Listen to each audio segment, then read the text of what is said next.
Did you know that during the Civil War, New York City overflowed with nearly 1 million people? Crammed into tenement housing where diseases ran rampant, many residents were desperate for help. They found it in the services of a club, but was it a force for good or greed?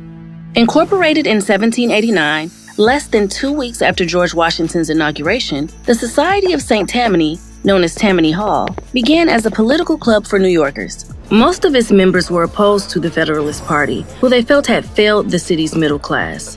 When lawyer Aaron Burr became its leader, he used the society to actively campaign for the Democratic Party. In time, Tammany's committee expanded from 30 members to thousands.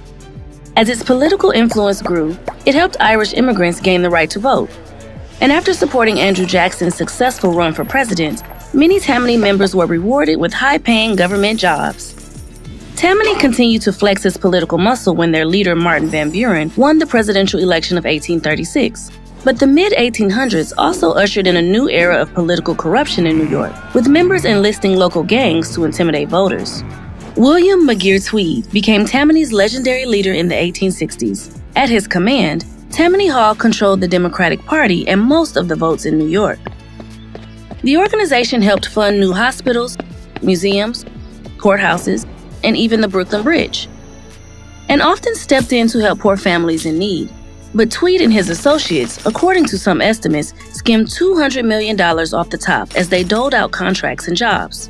Arrested in 1871, he was found guilty of over 200 crimes and died in prison. In the 1930s, New York Governor and then-President Franklin D. Roosevelt, who hadn't been supported by Tammany, used his influence to reduce the status of the organization. Despite all of the good and bad it had done in the city over more than 150 years, Tammany finally dissolved in the 1960s. What insight can be gleaned from individuals and organizations who leave a complicated legacy?